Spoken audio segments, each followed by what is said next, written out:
This is the Read Aloud for Ivan, pages 97 through 125, assignment number 6. Children. Once I asked Stella if she'd ever had any babies. She shook her head. I never had the opportunity. You would have made a great mother, I told her. Thank you, Ivan, Stella said, clearly pleased. I like to think so. Having young ones is a big responsibility.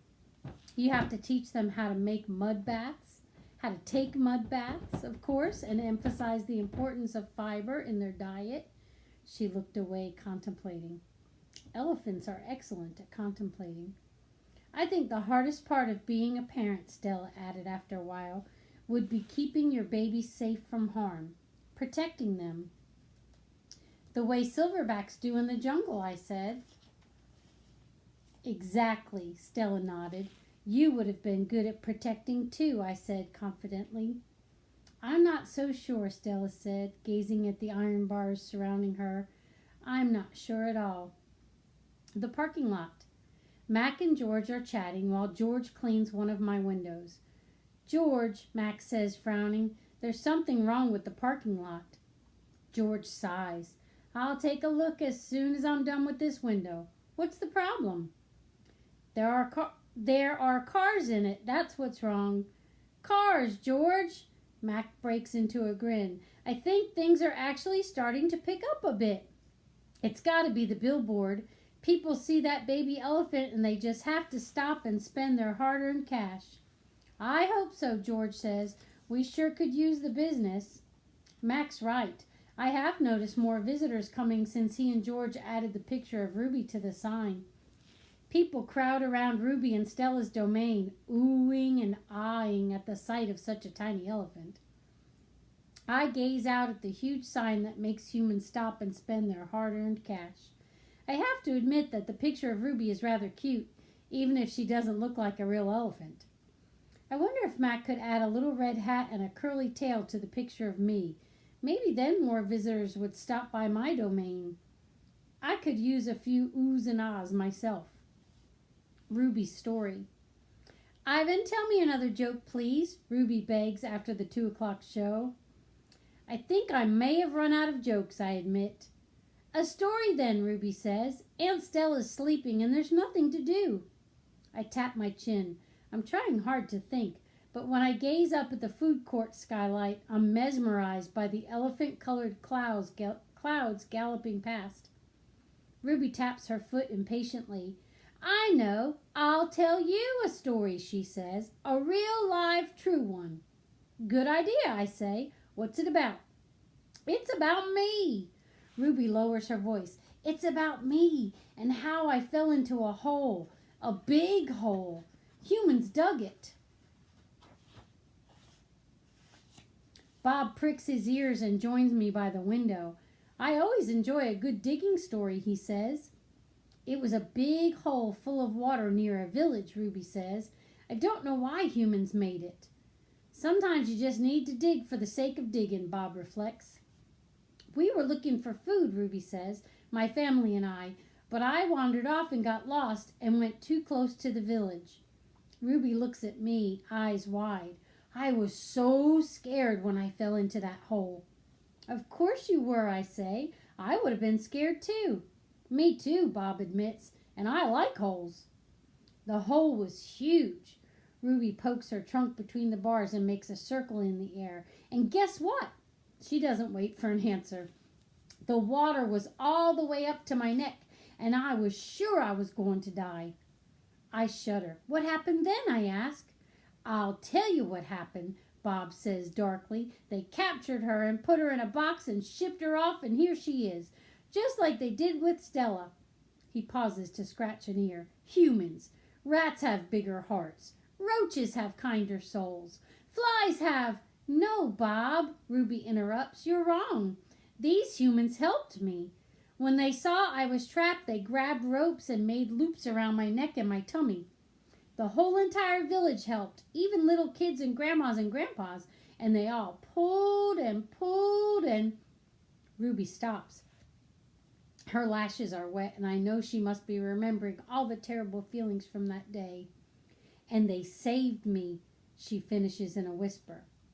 Bob blinks. They saved you? He repeats.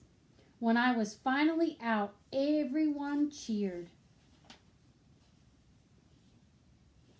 Ruby says, and the children fed me fruit, and then all those humans led me back to my family. It took the whole day to find them. No way, Bob says, still doubtful. It's true, Ruby says, every word. Of course it's true, I say. I've heard rescue stories like that before. It's Stella's voice. She sounds weary. Slowly she makes her way over to Ruby. Humans can surprise you sometimes. An unpredictable species, Homo sapiens. Bob still looks unconvinced. But Ruby's here now, he points out. If humans are so swell, who did that to her? I send Bob a grumpy look. Sometimes he doesn't know when to keep quiet. Ruby swallows, and I'm afraid she's going to cry. But when she speaks, her voice is strong. Bad humans killed my family, and bad humans sent me here. But that day in the hole, it was humans who saved me. Ruby leans her head on Stella's shoulder. Those humans were good. It doesn't make any sense, Bob says. I just don't understand them. I never will. You're not alone, I say, and I turn my gaze back to the racing gray clouds. A hit. Stella's foot hurt too much for her to do any hard tricks for the 2 o'clock show. Instead, Mac pulls her, limping into the ring where she tracks a circle in the sawdust. Ruby clings to her like a shadow. Ruby's eyes go wide when Snickers jumps on Stella's back, then leaps onto her head. At the 4 o'clock show, Stella can only get as far as the entrance to the ring. Ruby refuses to leave her side. At the 7 o'clock show, Stella stays in her domain. When Mac comes for Ruby, Stella whispers something in her ear. Ruby looks at her pleadingly, but after a moment she follows Mac to the ring. Ruby stands alone. The bright lights make her blink. She flaps her ears. She makes her tiny trumpet sound. The humans stop eating their popcorn. They coo. They clap. Ruby is a hit. I don't know whether to be happy or sad. Worry. When Julia arrives after the show, she brings 3 thick books, 1 pencil, and something she calls magic markers. Here, Ivan, she says, and she slides 2 magic markers and a piece of paper into my domain. I like the sundown colors, red and purple, but I don't feel like coloring. I'm worried about Stella. All evening she's been quiet and she hasn't eaten a bit of her dinner. Julia follows my gaze. Where is Stella anyway, she asks, and she goes to Stella's gate. Ruby extends her trunk and Julia pats it. Hi, baby, she says. Is Stella all right? Stella is lying in a pile of dirty hay. Her breath is ragged. Dad, Julia calls, could you come here a minute? George sets aside his mop. Do you think she's okay, Dad? Julia asks. Look at the way she's breathing. Can we call Mac? I think there's something really wrong. He must know about her, George rubs his chin. He always knows. But a vet costs money, Jules. Please. Julia's eyes are wet. Call him, Dad. George gazes at Stella. He puts his hands on his hips and sighs. He calls Mac. I can't hear all of his words, but I can see George's lips tighten into a grim line. Gorilla expressions and human expressions are a lot alike. Max says the vet's coming in the morning if Stella's not any better, he tells Julia. He says he's not going to let her die on him, not after all the money he's put into her. George strokes Julia's hair. She'll be all right. She's a tough old girl. Julia sits by Stella's domain until it's time to go home. She doesn't do her homework. She doesn't even draw. The promise. My domain gleams with moonlight when I awake to the sound of Stella's calls. Ivan, Stella says in a hoarse whisper. Ivan. I'm here, Stella. I sit up abruptly and Bob topples off my stomach. I run to a window. I can see Ruby next to Stella, sleeping soundly. Ivan, I want you to promise me something, Stella says. Anything, I say. I've never asked for a promise before because promises are forever, and forever is an unusually long time, especially when you're in a cage. Domain, I correct. Domain, she agrees. I straighten to my full height. I promise, Stella, I say in a voice like my father's. But you haven't even heard what I'm asking yet, she says, and she closes her eyes for a moment. Her great chest shudders. I promise anyway. Stella doesn't say anything for a long time. Never mind, she finally says. I don't know what I was thinking. The pain is making me addled. Ruby stirs. Her trunk moves as if she's reaching for something that isn't there. When I say the words, they surprise me. You want me to take care of Ruby. Stella nods, a small gesture that makes her wince. If she could have a life that's different from mine, she needs a safe place, Ivan, not here, I say.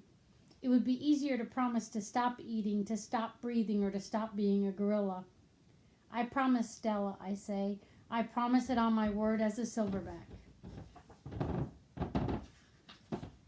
Knowing. Before Mac, before Bob, even before Ruby, I know that Stella is gone. I know it in the way you know that summer is over and winter is on its way. I just know. Stella once teased me that elephants are superior because they feel more joy and more grief than apes. Your gorilla hearts are made of ice, Ivan, she said, her eyes glittering. Ours are made of fire. Right now I would give all the yogurt raisins in all the world for a heart made of ice. 5 men. Bob heard from a rat, a reliable sort, that they tossed Stella's body into a garbage truck. It took 5 men and a forklift. Comfort. All day I tried to comfort Ruby, but what can I say? That Stella had a good and happy life, that she lived as she was meant to live, that she died with those who loved her most nearby. At least the last one's true. Crying. Julia cries all evening while her father sweeps and mops and dusts and cleans the toilets. When George sees Mac, he runs to him. I can only hear a few of his words. Vet, should have, wrong. Mac shrugs. His shoulders droop. He leaves without a word. When George wipes the fingerprints off my glass, his cheeks are wet.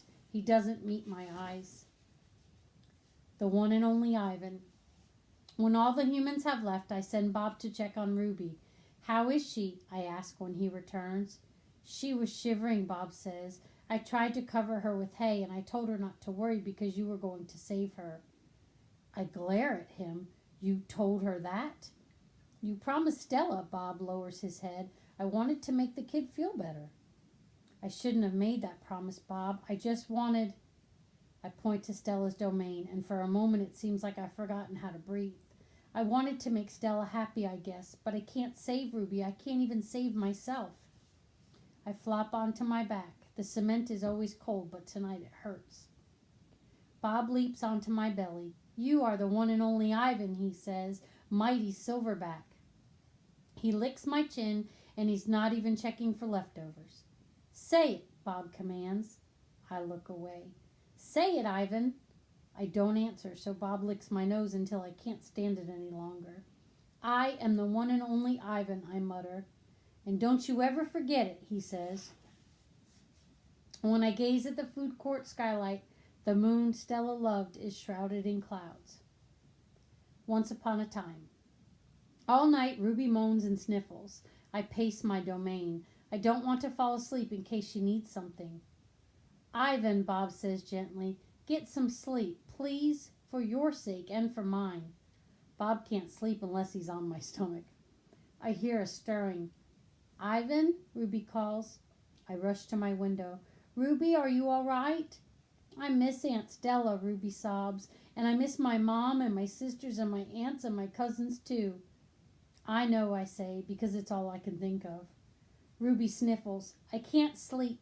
Do you know any stories the way Aunt Stella did? Not really, I admit. Stories were Stella's specialty. Tell me a story about when you were little, Ruby pleads. She puts her trunk between the bars. Please, Ivan. I scratch the back of my head. I don't remember things, Ruby, I admit. It's true, Bob says, trying to be helpful. Ivan has a terrible